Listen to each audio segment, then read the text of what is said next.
জাৰকালিৰ পাচলিবিলাকৰ ভিতৰত আলু খেতিয়ে বেছি অঞ্চলজুৰি কৰা হয়। কৃষি কালচোৱাত কেইবাবিধো ৰোগ আৰু কীট-পতংগই দেখা দিয়ে, যাৰ আক্ৰমণৰ ফলত আলুৰ উৎপাদন হ্ৰাস পায়। সেইবিলাকৰ সততে দেখা দিয়া কলা টোপোৰা ৰোগৰ কীটৰ লক্ষণ, চিনাক্তকৰণ আৰু নিয়ন্ত্ৰণৰ কিছু তথ্য আজিৰ এই প্ৰতিবেদনৰ জৰিয়তে। ৰোগৰ লক্ষণ। এই ৰোগটো অতি সহজে চিনিব পাৰি।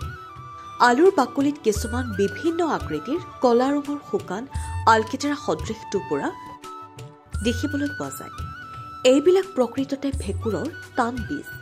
অৱশ্যে এইবিলাকৰ কাৰণে আলুৰ গুণাগুণ নষ্ট নহয়, কিন্তু এনে টোপোৰা বহন কৰা আলু ৰোপণ কৰিলে মাটিৰ সংস্পৰ্শত ভেঁকুৰবিধ সক্ৰিয় হৈ পৰে আৰু আলুৰ চকুৰ পৰা নতুনকৈ গজিবলৈ ধৰা গাজবিলাক পচাই পেলায়।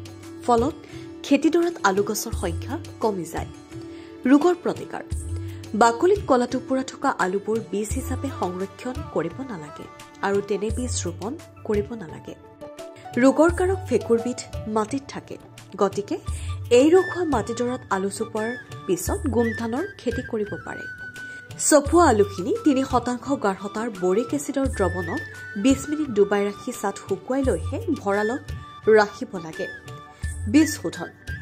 কাৰ্বেণ্ডাজিম অৰ্থাৎ বেভিষ্টিন নামৰ ভেঁকুৰনাশক 1 গ্ৰাম প্ৰতি লিটাৰ পানীত মিহলাই তৈয়াৰ কৰা মিশ্ৰণত বীজবোৰ 10 মিনিট ডুবাই ৰাখি শুকুৱাই লৈহে ৰোপণ কৰিব লাগে।